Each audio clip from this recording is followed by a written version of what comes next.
I'm Mana. I'm 31. I've been married to my husband Taya for 2 years. I think we got along well. Things changed a year ago when we first got married. I think it was because my husband's father passed away. Manami. Yeah. After the funeral, when things had calmed down a bit, my husband awkwardly brought it up. Your father passed away, right? Yeah. Mom seemed lonely. Yeah. How about you move in with Mom? We had never talked about living together before.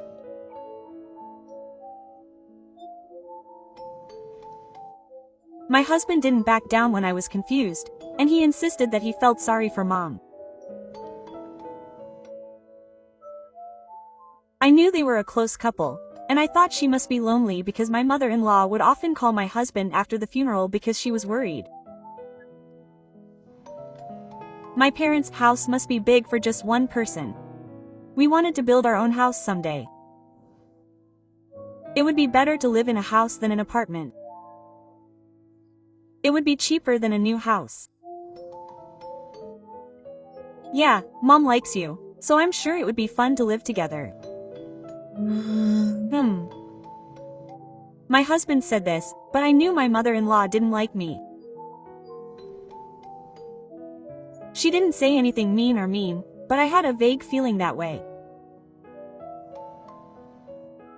I had already told her before we got married that I didn't want to live together, and my husband had agreed.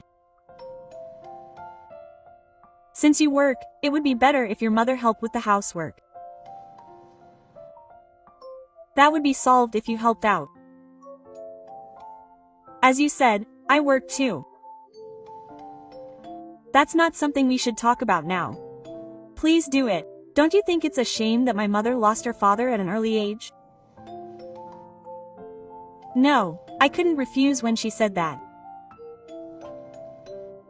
And my relationship with my husband changed when we started living together. Originally, I worked from home as a web designer, but my mother-in-law didn't like me working. Hey, what's the point of working so little? What's the point of doing something like that? You won't make much money just doing things like eating at home. But I just became independent last year. I haven't officially set up my office yet, but we were discussing that when we were going to start building our house in the near future. When I built my house, I wanted to set up an office, even if it was just a small space, and until then I thought I would work from home. Fortunately, my previous office introduced me to work, and I have a fair number of clients, so I can work hard and stay busy. Don't do that, just support your son. You're the breadwinner of the family. My mother-in-law wouldn't listen to me and decided that my work was just a hobby. Every time I refused, she would say, "What's the point of being so fixated on your hobby? You're just trash. Don't even bother with me." Quote. This happened because my son is kind. Maybe it was like that when my mother-in-law was young. My middle-aged mother-in-law had the value that the husband should work outside and the wife should support him at home. She kept saying that the husband was the breadwinner and that since he was the one being supported, I should support him properly. But I also had a job, so what?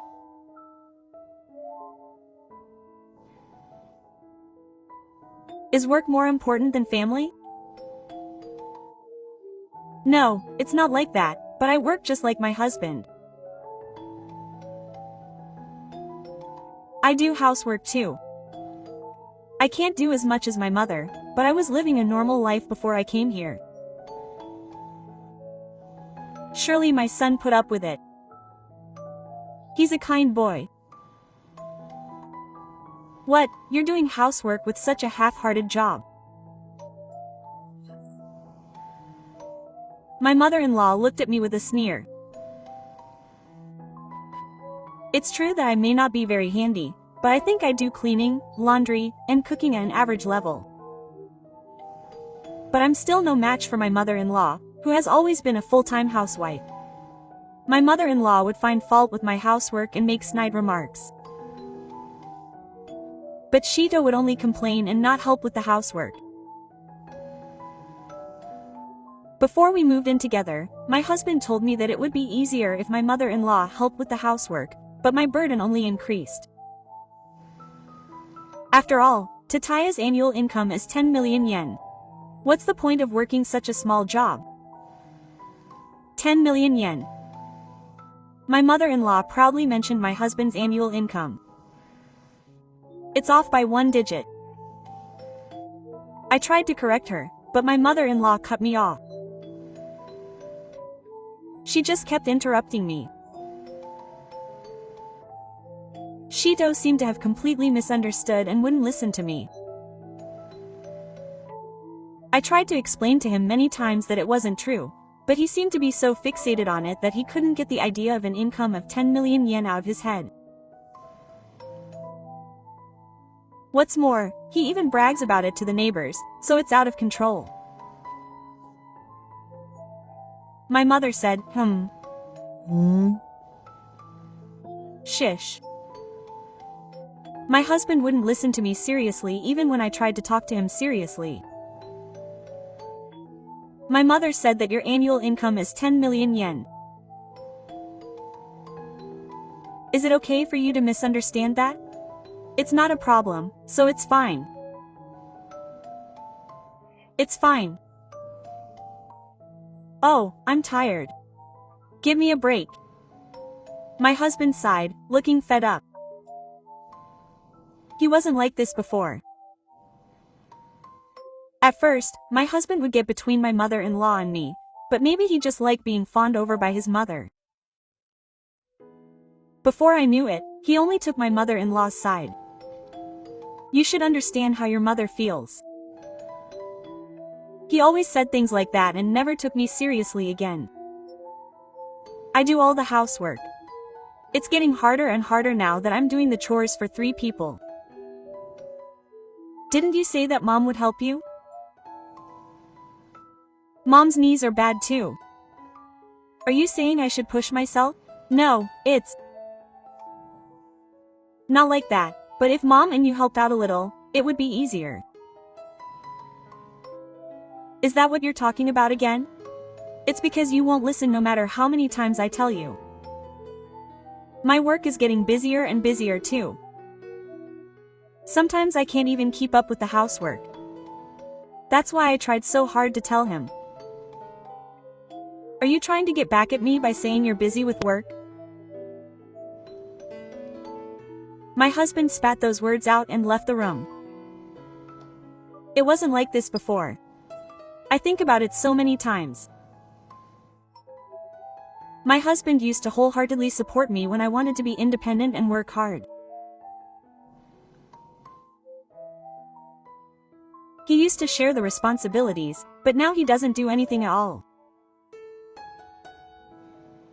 Since coming here, whenever I talk about work, my husband gets irritated and yells at me, thinking it's either sarcasm or a way of getting back at me. I understand that it's probably because of the effects of being in the middle of a career, but when I think about how he's changed his mind so easily, I can't muster up any courage. So where are you going? I'm just going to a meeting. I'll be back in time to start preparing dinner. A meeting? What kind of meeting? I'm asking the real estate agent to introduce me to a place to use as an office.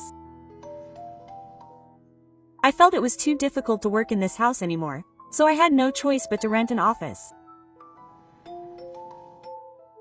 There's plenty of space in this house, and I can do the work, but it's a big mental burden for me. When I work, my mother-in-law looks at me with nasty eyes and keeps interfering, and I know my husband won't be on my side. So it would be easier to work if I rented a place, and I wouldn't have to worry about money. That's what I thought. I was about to leave the house, but Sito hurriedly stopped me in a loud voice. Where did he get that strength? He grabbed my arm with great force. My face twisted in pain, but he didn't care. Hey, Mom, what are you talking about? Does my son know about this? No, but I can't believe you're just saying that. I just kept quiet because I didn't have time to talk. How dare you ask me to spend my money on my own? I won't forgive you for that. Please don't leave the house again today. I'll talk to you when my son gets home. My voice can't reach my mother-in-law who is screaming anymore. We couldn't talk, so I canceled the plan with the real estate agent. Dark, you're late. What's wrong? Are you in such a hurry? Just listen to me for a moment. While I was working in my room, I overheard the conversation between my husband and my mother-in-law who had just returned from work. Was she trying to explain that I was trying to spend money without permission? Shito seemed excited and tearfully pleading with my husband about something. After a while, my husband came in, opening the door a little more modestly. Behind him was Shito, who was so angry that he looked like he was about to cry. Sighing deeply, I had no choice but to stop what I was doing. What? My mother said. I can't forgive you for wasting the money I earned. My mother-in-law interjected in a tearful voice over my husband's words. That's what she said, but it was all just a farce of assumptions. I was supposed to go to a meeting at the office. How is that a waste? Are you renting an office somewhere? Yes. It's tough to work here, and it seems like neither your mother nor you think well of me, so I thought it would be better for both of us. When I said that, my husband's eyes wandered awkwardly, and my mother-in-law rolled her eyes. It's ridiculous to spend money on something like that. And without asking me first. I'm planning to set up an office with my own money. I'm sorry I told you so late, but I don't think you need to interfere. When I told my husband this bluntly, clutching my brow, he seemed a little surprised. It's probably because I've been patient and never argued back. I've never spoken back to my husband or my mother-in-law in such a harsh manner. But I had reached my limit. How awful of my mother-in-law to impose her one-sided values on me without listening to anyone else, and my husband to only listen to what she says.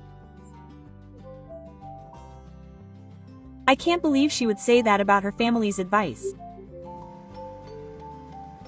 Does my mother-in-law mean family when she says that? A convenient daughter-in-law who does whatever she says? If that's the case, I can't do it. Just get a divorce. My mother-in-law finally spoke her mind. My husband asked her back. You'll only end up in ruin if you stay with someone like this. There must be someone better for you. But you should choose someone who will support you. After all, you're the breadwinner of the family. Shito said this as if to dispel her anger. The breadwinner of the family. My husband smiled pleasantly at the sweet sound of those words. I could only watch him in silence. Eventually, my husband turned to me and smiled, as if he was looking down on me. Let's get a divorce. I feel bad for you, but I think your mother is right. I think I need a woman who will support me more. That's right. You understand, right? He smiled smugly, trying to curry favor. Can the words breadwinner of the family make you forget reality and make such a decision to split up your life? But I've lost all love for a husband like this. Okay. When I answered that, my mother-in-law smiled with satisfaction, and my husband beamed with relief. But there is a condition. Condition? No contact after the divorce. No phone calls or messages, absolutely no messages. Okay. I think that's a given if we're getting divorced. Then I'll move out this week. After that, I'll give you the divorce papers and the restrictions I mentioned earlier through a lawyer, so please fill them out. Lawyer, my husband seemed a little surprised by the word lawyer. But I explained the reason. Yes, that would make us both feel more secure. If she contacts me, I'll demand compensation. We're getting divorced, after all. That's fine, right? We're living our own lives. Sito spoke up, sounding impatient. That's fine. If she contacts you, you can demand compensation. I see. Then that's fine. And we'll each keep our own belongings and assets. That's good. My husband looked like he was thinking for a moment, then nodded. I thought he would do that. Then I'll make sure to include that in the documents. Sito sighed dramatically and then smiled. Oh, it will. I smiled. Oh, thank you for your help. Seeing that, my mother-in-law's face twisted in displeasure, and my husband looked down at his feet, looking embarrassed. Oh, my husband never did anything for me after all. I thought about that vaguely. I decided to get a divorce and contacted my parents right away. When I told them what had happened and how I had been pressured to get a divorce, my mother broke into tears and my father raised his voice in anger. Early the next morning after I had decided to get a divorce, my father and brother came to pick me up in a light truck, telling me to get out of that house as soon as possible. I guess neither Sito nor my husband expected me to leave so soon. They looked worried, but I ignored them and quickly gathered up the things I needed and left the house. I asked a lawyer who had helped me since my previous company to help me with the statute of limitations and divorce papers, and I was able to get a divorce without any problems. I ended up staying at my parents' house for a while.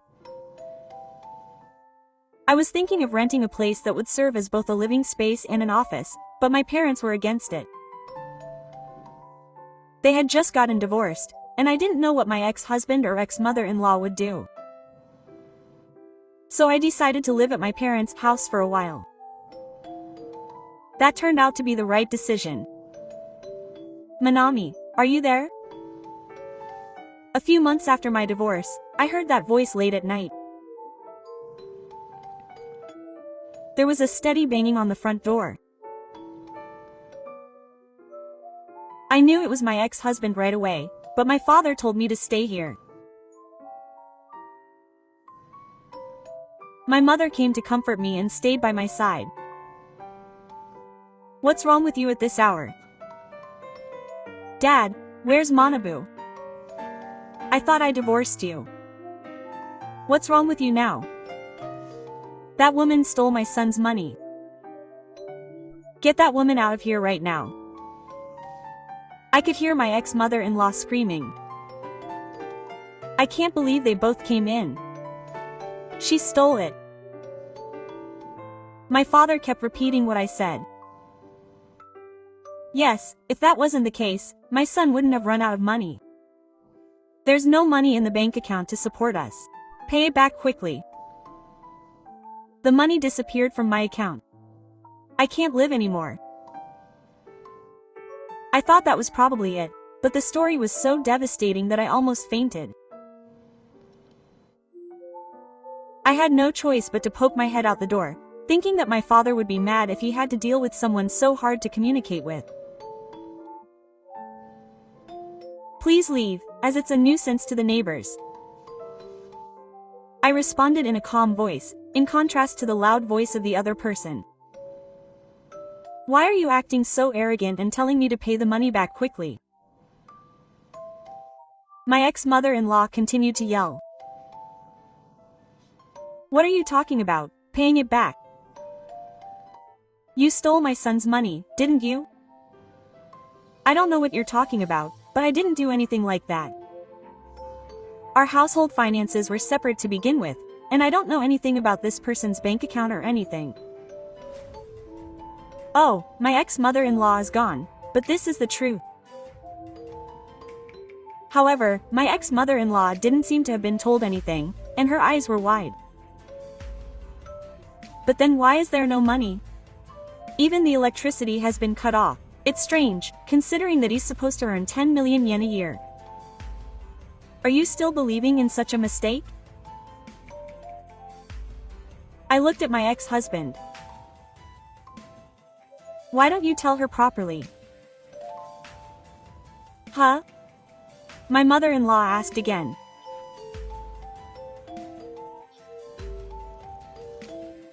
My ex-husband remained silent and didn't even look up. Seeing this, I sighed, brought my bank book from the house, and stood in front of my ex-mother-in-law. Look. When I opened the bank book and showed it to her, my ex-mother-in-law's eyes widened. Her face turned bright red and she tried to say something, so I explained it to her carefully. I didn't steal it. Look at these numbers carefully. A large sum of money comes in regularly every month, even after the divorce. I looked at my ex-husband again.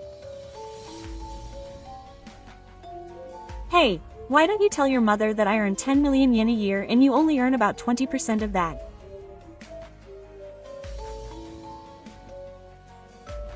Huh, hey, I've been saying this all along. She's misunderstood. You're the one who never corrected her. My ex-husband works for a company, but he's actually a contract employee, not a full-time employee. The sales job at the company where my ex-husband works is part-time and there are no basics. It seems that some people earn 10 million yen a year, but my ex-husband's sales performance was not good, and he was lucky to earn 100,000 yen a month after tax. That would be about 2 million yen a year. Even so, the reason he was able to live above average was because of my earnings. I was the one who paid for all of my ex-husband and ex-mother-in-law's living expenses. My ex-husband put all of his salary into his own pocket and used it as pocket money. That's probably why my ex-husband didn't object when I suggested that we each manage our own assets. My ex-husband must have thought that he had more money to spend as he pleased than I, who paid for living expenses and other things. Even though his annual income was 1/5 of mine, the income gap between my ex-husband and me was unprecedented, no matter how much I paid for living expenses. I knew that my ex-husband couldn't make up the difference and that he was spending everything without saving. So my ex-husband was living a fairly high-spirited life, and it was probably inevitable that my ex-mother-in-law and mother-in-law would misunderstand. My ex-mother-in-law wouldn't listen to me correcting her, and it was my ex-husband who knew about my misunderstanding but left me alone. Hey, help me.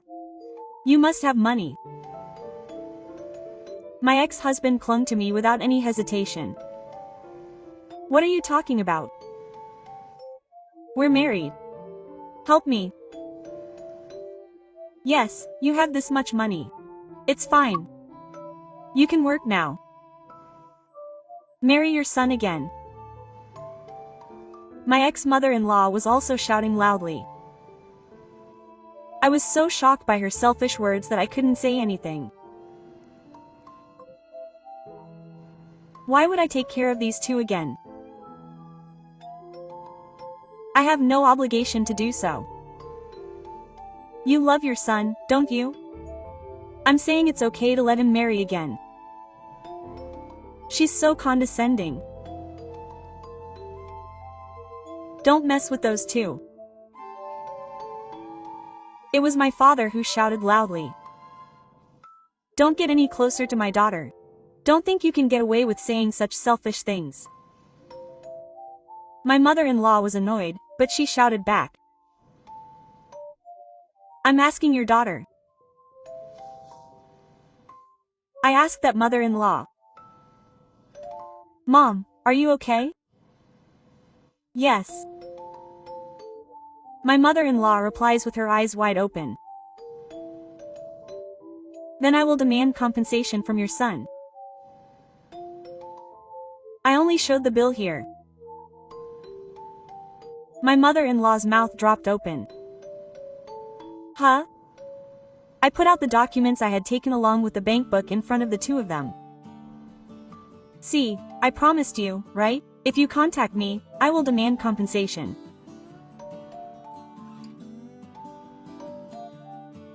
I will help you, remarry, don't make me laugh. My ex-husband, who had turned on me, tried to reach out to me. You. As my father hurriedly tried to stop my ex-husband, the police siren could be heard from a distance. The neighbors must have called them after sensing that something was wrong. My body went limp and my father supported me. In the end, my ex-husband and ex-mother-in-law were taken to the police station.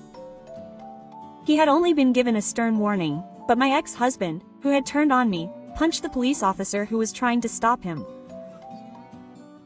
He was released immediately, but I demanded compensation through my lawyer. I knew I couldn't pay, but it served as a warning that this is what happens when you get too close. After things settled down for a while, I rented an office and started living on my own. My work is going well, and I'm much busier than when I was with my ex-husbands. I have a lot of support from many people, and every day is fulfilling. In my personal life, I'm dating a man I met through work. He understands me, even though I'm new to him, and he still wants to be with me. He's a busy man who values his work, but we stimulate and help each other and have fun together. It's best to be with someone who respects each other. Now, it's time for work again today. I opened the computer on my desk.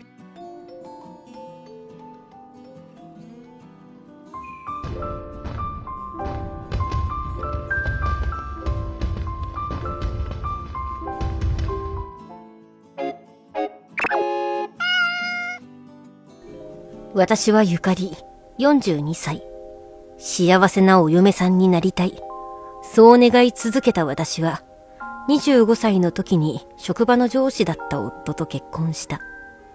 キャリアも地位もあるのに、女遊び一つせず、社内でも好青年と評判の男性。そんな夫と結婚した私は、周囲からもよく羨ましがられた。長女は今年16歳になる。次女も12歳を迎え、少しおてんばなところや、茶目っ気が出てきて可愛い盛りだ。これから我が家は、ますます賑やかで楽しい家庭になる、はずだった。今日は接待があるから、会社の近くに泊まるよ。朝、出社前の夫がこう私に伝えるのは珍しいことではない。次女が生まれる少し前から、夫は夜の接待が増えていた。夫の職場は以前私も勤めていた会社だ。そんなに接待なんてなかったはず、と思いながら、あれから10年近く経つので状況も変わったのだろうと思っていた。妊娠中の私を置いて接待に行く夫に、周囲からは浮気を心配されたが、夫に限って私を裏切るようなことはしないはず。長女から、パパは今日もいないの？と聞かれることだけが少し申し訳なかった。きっと長女には、妊娠中であまり構ってやれない私と、帰ってこない父のことで寂しい思いをたくさんさせているのだろう。それでも、夫のイメージが長女の中で悪くならないように、パパは私たちのためにお仕事を頑張ってくれているのよ、と言い聞かせていた。夫は子煩悩だ。誰よりも妊娠を喜び、長女の出産には仕事を休んで立ち会ってくれた。生まれてからも仕事が忙しくてあまり遊んであげられないことを気にして、たまの休日は長女とたっぷりスキンシップをとっていた。そんな夫に長女もよく懐いていた。次女を妊娠した時も同じように出産に立ち会ってくれるものだと思っていた。けれど出産の日、夫はどうしても外せない仕事があると言って軽くお見舞いにだけ来て帰ってしまった。長女の時は無理をしてでも予定を空けてくれていたのに、この時初めて私の心がざわついた。何度も言うが、夫は娘たちを本当に誰よりも可愛がっていた。その様子を見ていたからこそ、何よりの裏切りのように思えてならない。次女を妊娠したことだって喜んでくれたのに、妻の出産にも立ち会えないくらい、仕事ってそんなに忙しいものなのだろうか。夫の会社は家庭に配慮をしてくれるところだったはずだけど、出産直後で気持ちが高ぶっているだけだと自分に言い聞かせ、深く考えることをやめた。次に夫が病室に来たのは出産の翌々日だった。病室に入るなり、次女をとても愛おしそうに抱きしめる。長女も、赤ちゃんかわいいと、夫の腕の中の小さな手を握る。そんな幸せな光景を前に、やっぱり思い過ごしだったんだ。と、私はほっとした。新たな家族が増えて、これからもっと楽しくなる。そんな思いが見事に打ち砕かれたのは、次女が2歳を迎えた頃だった。相変わらず、接待続きの夫だったが、家に帰ると、子供たちの寝顔を見てから床につく。その姿を見ると、家族を思ってくれている、と嬉しくなるのだが、この頃から私たちは、いわゆるセックスレスだった。私も育児で忙しいし、夫も接待続きで仕方がないのかもしれない。次女の寝つきが悪かったこともあり、納得できる理由や状況はきちんとあった。だけど、自分でもよくわからない不安が心の奥に根付いていた。今にして思えば直感に近いものだと思う。自分の不安を見て見ぬふりしてやり過ごしていたある日、事件は起きた。2日前、県外の取引先に行ってくる。と言って出かけた夫が疲れた様子で帰宅した。近頃の夫は遠方まで仕事に行くことが多く、数日家を空けることが多々あった。お帰り、お風呂入れておいたよ。と言うと、夫は、ありがとう。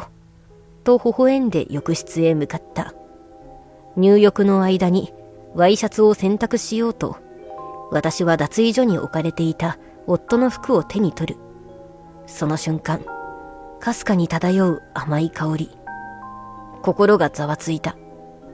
夫は香水などつけないし、自分から何かが匂うのは苦手だと言って、制汗剤の類も無香料しか選ばない。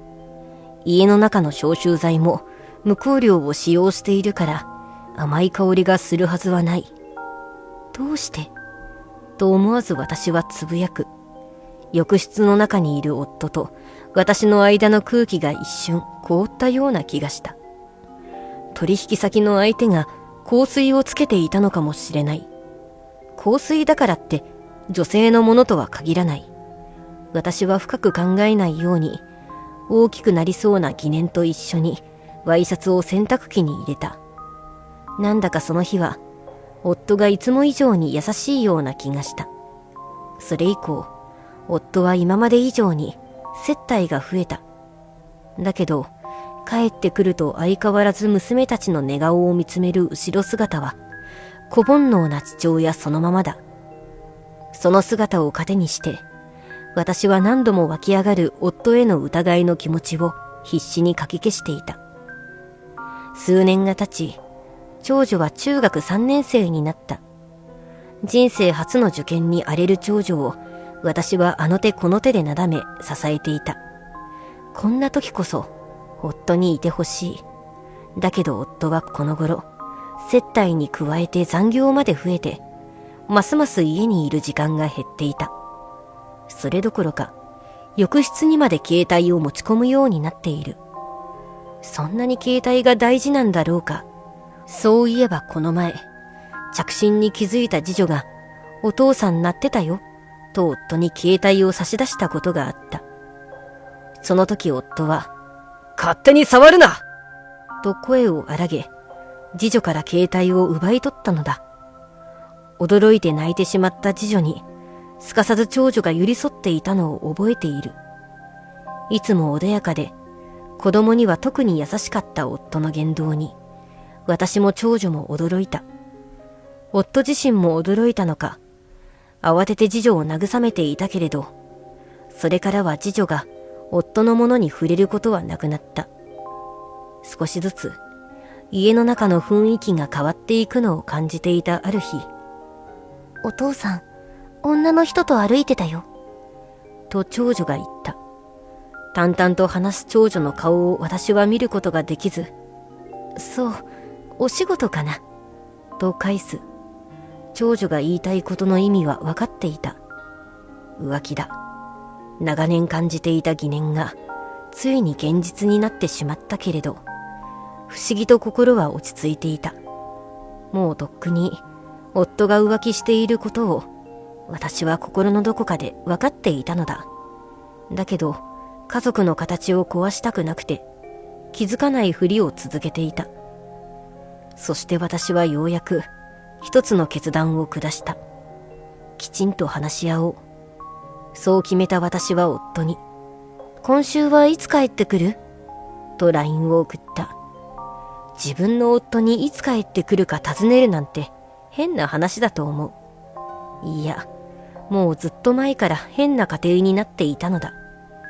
まだ戻れるだろうかという気持ちと、何としても戻りたいとの思いが交錯する。この時、浮気をされていても、まだ私は夫が好きなのだと気づいてしまった。家族のために、自分のために、夫を取り戻そうと、私は強く決意した。翌日、今日は帰る、と夫から返事をもらい、どう話を切り出そうかと私は考えを巡らせた。夜遅く帰宅した夫を、お帰り、と明るく出迎えると、夫の方がなんだかぎこちない気がした。私が緊張しているから、そんな風に見えてしまうのだろうか。何を話そう。私はどうしたいんだろう。答えは出なかったが、一歩でも進まなくては。声を出そうとしたとき、自分の唇が震えているのに気づいた。話したいことがあるの、と切り出すと、夫は背中を向けたまま、何？と聞く。この前、一緒に歩いてた女性は誰？そう尋ねると、夫は少し上ずった声で、え？と言った。ずいぶん仲良さそうだったよね。と畳みかけたとき、夫の表情が少し険しくなったのを、私は見逃さなかった。もちろん、夫と女性が歩いているところなんて見ていない。長女の話をもとに、私は夫に罠を仕掛けることにしたのだ。おいおい、仲良さそうって、覚えてないか？田所さんだよ。お前の先輩だった。田所と言われて脳裏に浮かんだのは、かつて同じ会社で働いていた女性だった。まさかの名前に私は動揺する。彼女、今俺の部下で、出張とかも一緒だから、まあ、仲良さそうに見えたのかもな。そう言って夫は、私の肩をポンポンと叩いて浴室に向かった。浮気を疑い、仕掛けた罠を仕事と返されてしまい、打つ手のない私は立ち尽くす。田所といえば、結婚前から夫にちょっかいを出していた人だ。私と夫の結婚が決まっても、夫に猫なで声でボディタッチを繰り返すような女性だった。当時はかなりやきもきさせられたが、同じ職場で常に夫が視界にあったこともあり、ただ、田所がしつこく迫っているだけだと割り切っていた。だけど、今回は違う。浮気の疑惑がこれだけ重なる中で出てきた田所という名前は、私にとってあまりにも悪いカードだった。疑惑が晴れるどころか、より一層雲行きは怪しい。だが証拠がない。限りなく黒に近いグレーだ。夫に気があった女性が、私のいないところで仕事の名目とはいえ出張も一緒。あれだけ積極的な女性が何もしてこないわけがない。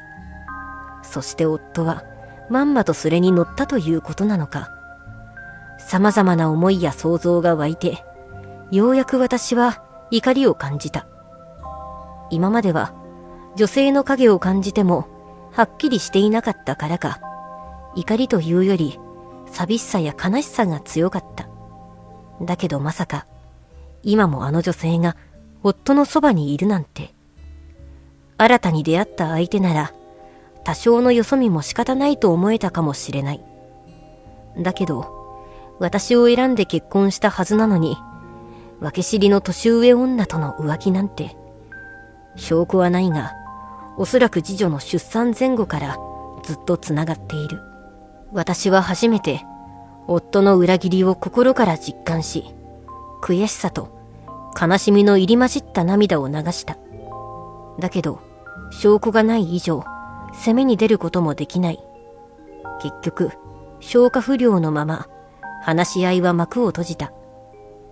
それから1年、長女は高校に入学した。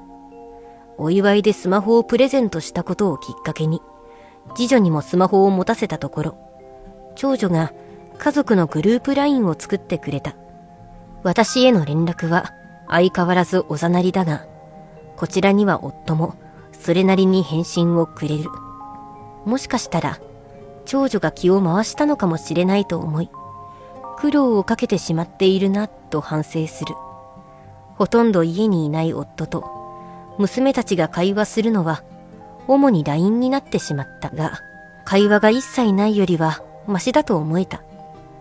夫のことはもう仕方ないと思いながら諦めるわけでもなく、浮気の証拠が何かないか探す日々。けれど家に戻らない夫から証拠なんて出るはずはなく、自分の行動が遅すぎたことを後悔していた。そんなある日、珍しく夫から私個人宛ての LINE に、話したいことがあるから、今日は家に帰ります。と連絡が入った。嫌な予感がする。私の予感は、この夜見事に的中した。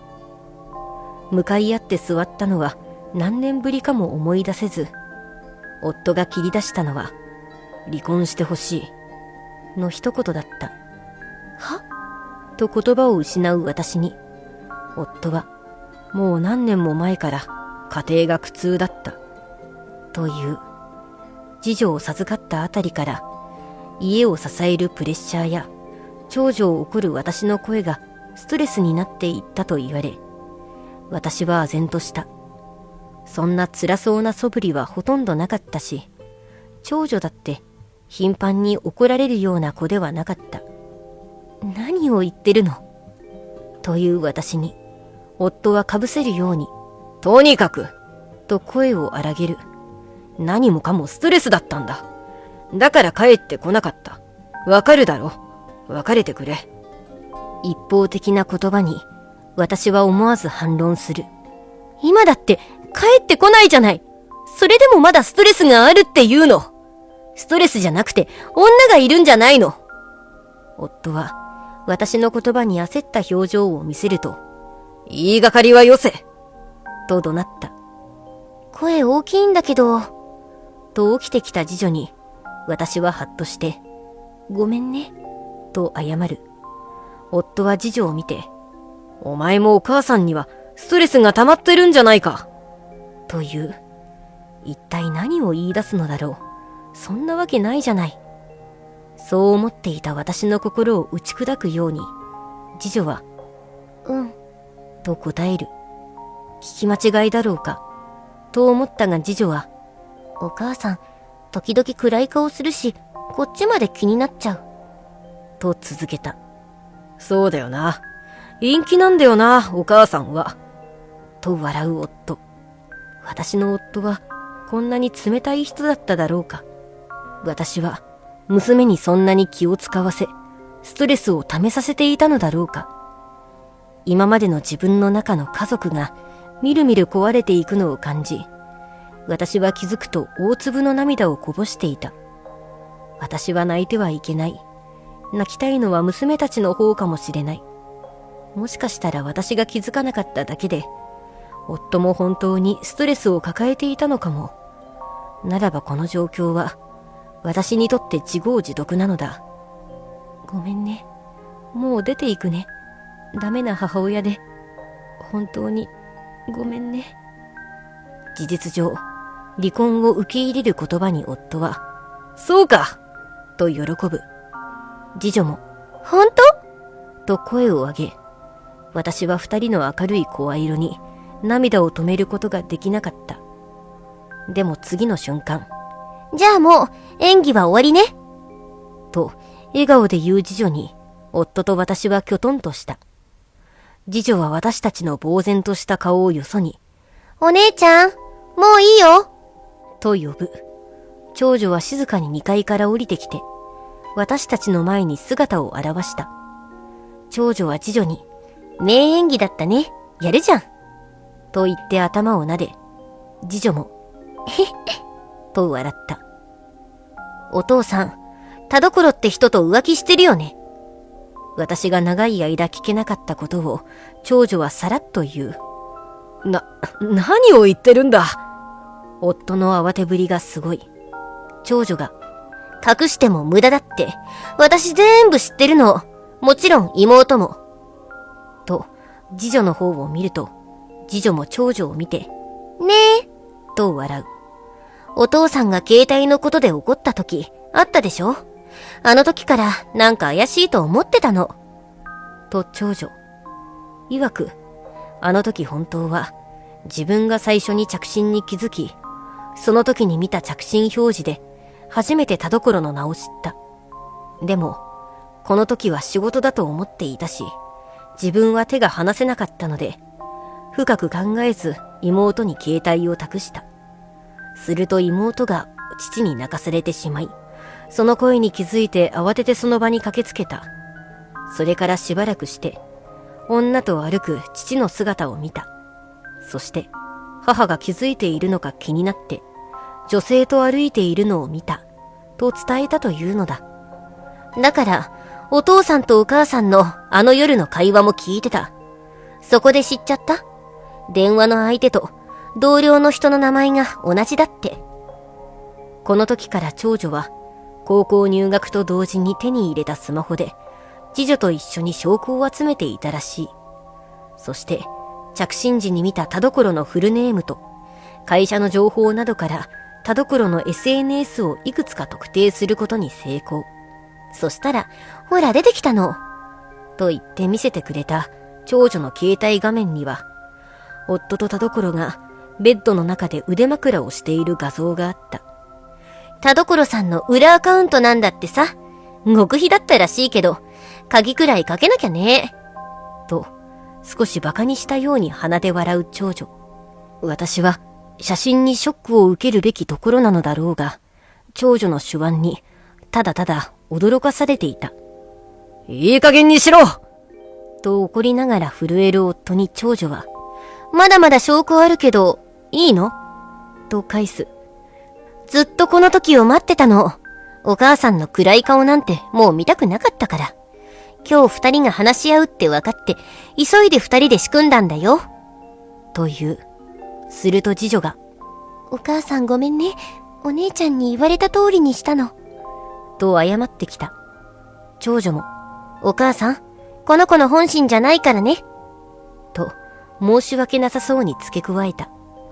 娘たち曰く、離婚したいのかどうか、私の気持ちがわからず悩んでいた。離婚したくないなら、浮気の証拠は隠し続けるつもりだった。でも、今回の流れで、私が離婚を望むなら、味方をしようと飛び出してきてくれたのだ。長女は、SNS に、もうすぐ一緒になれる、家族も増えるって書き込みがあるのよ。妊娠してるって感じでもないし、お父さんは離婚したら、私たちを連れて出て行く気だって思ったんだよね。とも付け加えた。どうやら図星だったらしく、夫は、と声を上げ、黙った。田所の SNS の存在も知らなかった夫にとって、自分たちの交際が娘に筒抜けだったことは晴天の霹靂だろう。悪いけど私たち、ほとんど家にいない男とか、お母さんを悲しませる女なんか、親とは思わないわ。長女はきつく言い放った。次女も、お母さんが暗い顔してるのを見るのが辛いのは本当だよ。という。でもそれ、全部お父さんが元凶だもんね。長女の言葉に次女は、とうなずいた。お父さんらしいことを何もせず、お母さんを悲しませないでよ。娘たちの痛烈な責めに、夫の目は赤くなっていた。家にいる時間が少ないとはいえ、娘たちのことを溺愛していた夫。お父さんとは思えない。思ってもいなかった娘たちの言葉が、相当ショックだったのだろう。夫は深々と頭を下げて、すまなかった、と謝罪した。本当に、今までダメなお母さんでごめんね。あなたたちと3人で幸せになるため、離婚するわ。長女の怒涛の快進撃のおかげで、いつの間にか涙は引っ込み、離婚の決意も固まっていた。娘たちは、むしろそれを望んでいたらしく、やったーと二人でハイタッチしてみせる。その光景を見るのが辛いのか、夫はただ下を向いてうなだれていた。離婚してもらえますよね。離婚を切り出された側だったはずだが、今度は私から正式に離婚を要求した。夫は、わかった、と力なく同意した。あれからもう5年が経つ。私は夫と離婚して、娘たちと穏やかに暮らしている。後に長女が教えてくれたが、夫はあの女の入れ知恵で、精神的苦痛を理由に、私から慰謝料を取ることも考えたらしい。だけど、長女の見つけた SNS のおかげで、むしろこちらが慰謝料と養育費、そして親権を得ることができた。夫は最後まで娘たちを引き取りたがったが、二人とも、父とは思っていない、と断言。異論なく私のもとで育てられることになった。長女が会社に夫の不貞行為を密告したらしく、二人とも退職を余儀なくされ、関係は終わってしまっていた。最後の最後に一人になったのは、夫というわけだ。私には、頼もしく優しい娘たちがいる。何も怖くない。家族3人、誰一人悲しい顔をすることのない楽しい家庭を築いていこう。これは不幸な離婚ではなく、幸福への新たな門出だったと心からそう思う。